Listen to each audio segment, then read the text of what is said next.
Talvez um dos pontos mais importantes geopoliticamente falando da região do Cone Sul é o famoso Estreito de Magalhães. Não sei se é tão famoso assim para todo mundo, mas deveria ser, porque ele tem um papel fundamental em mudanças geopolíticas gigantescas na história do mundo, seja com rota de navegação, seja com descoberta de conexão entre os oceanos, e hoje ainda ganhando uma relevância de novo, vou explicar isso daqui a pouco para vocês, mas em 2020 a gente completou 500 anos de descoberta do Estreito de Magalhães, que é essa passagem navegável, né, bem no sul da América do Sul, que na verdade conecta o Oceano Atlântico Sul com o Pacífico Sul, e ela mede, para vocês terem uma ideia, cerca de 570 quilômetros ou 310 milhas náuticas de comprimento e 2 quilômetros de largura ou 1,1 milhas náuticas do seu ponto mais estreito. Precisa ficar claro uma coisa aqui para vocês, pessoal. Vocês talvez já ouviram falar da Terra do Fogo, que é a pontinha da América do Sul. Esta ponta aqui, na verdade, ela não é parte do continente, mas sim um arquipélago, porque o Estreito de Magalhães divide a Terra do Fogo com o continente.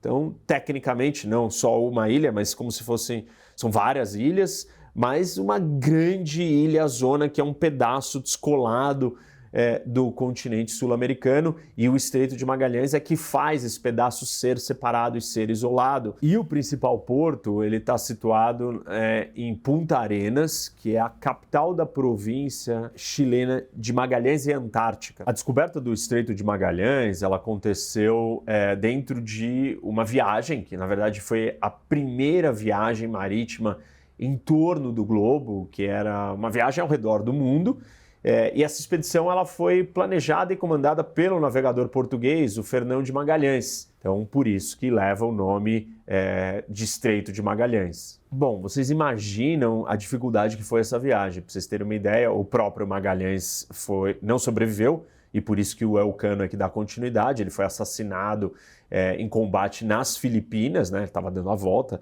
e aí quando ele estava passando pelas Filipinas, entrou num combate, num conflito, e acabou sendo morto. Mas dos 237 homens que iniciaram a jornada, só 18 retornaram. Essa viagem ela tem um papel geopolítico muito importante, porque ela simplesmente permitiu que nós expandíssemos ou aumentássemos o tamanho do mundo em 60%. Nós não sabíamos, né, que o Pacífico se conectava com o Atlântico, e o Magalhães é quem dá o nome no Pacífico. O Magalhães batizou o mar de Pacífico porque ele passou muitos dias navegando num mar muito calmo, o que é atípico, porque o Pacífico é mais revolto, mais agitado do que o próprio Atlântico. Tem uma outra comprovação na época importante, mas que vale ser relembrada para os dias de hoje, que é o fato da Terra ser redonda. A circunnavegação, né, ou a volta no globo, permitiu-se provar que a Terra é esférica, porque você saiu de um ponto e deu a volta e chegou no mesmo ponto, não acabou o mundo como os terraplanistas acreditam que a Terra é plana, e naquele momento isso ficou comprovado, mas serve para os dias de hoje. Aqueles que não acreditam sugiram passarem pelo Estreito de Magalhães e darem a volta no globo, vão perceber que o mundo não acaba e você não cai para fora. Sugiro aos terraplanistas que eles façam ou refaçam a rota de Magalhães, cruzem, passem pelo Estreito de Magalhães, deem a volta no globo, e aí vão perceber que o mundo não acaba, que não cai, não tem fim, não é plano e sim esférico. A descoberta do Estreito, na verdade, ela é muito importante, né? Estou citando aqui episódios e efeitos geopolíticos, mas se vocês pensarem mais a fundo, ela mudou a forma de pensar o mundo, a maneira como a gente compreendia o planeta, tanto do ponto de vista comercial quanto cultural e principalmente geopolítico, geográfico. Dessa descoberta do Estreito de Magalhães, nasceu, por exemplo, o conceito de rota global, que rege a navegação até os dias de hoje. Outro conceito geopolítico importante, geográfico, é a ideia de mar único, né? Não existe oceanos separados, mas são todos um grande oceano que nós demos nomes para seções, para partes dele, mas no fundo nós estamos falando de um grande corpo de água que envolve o planeta. Um detalhe importante é que a rota é extremamente perigosa, ela é considerada um dos percursos mais difíceis de navegar no mundo, devido ao quanto estreito é a passagem e as várias correntes de maré e ventos fortes imprevisíveis que tem na região. Se nós somarmos essas condições que eu citei com a forma labiríntica do estreito ou dessa passagem, nós vamos entender por que o Fernão de Magalhães precisou de 38 dias para completar a travessia e ela é bastante complicada, porque tem um caminho certo, vocês podem ver aqui no mapa, são cheios de passagens e esse labirinto todo leva tempo com essas condições meteorológicas, enfim, de clima. Então não é uma passagem fácil. Se vocês olharem bem para o mapa, vocês podem estar pensando, mas então por que passar por esse estreito?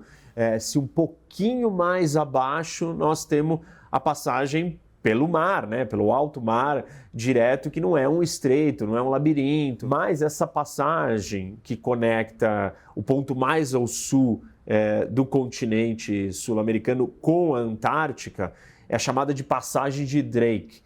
E ela é ainda mais complicada, ou menos protegida do que o Estreito de Magalhães, por isso vale a pena se arriscar ou, enfim, lidar com as dificuldades do estreito do que usar o alto mar por baixo, que a situação é ainda pior. Para ficar claro o que eu estou dizendo, essa é considerada uma das regiões de navegação mais complicadas do mundo, o Mar de Drake, né? Não o estreito em si, mas o Mar de Drake, e as temperaturas variam ali de 0 graus a menos 25 durante o ano inteiro.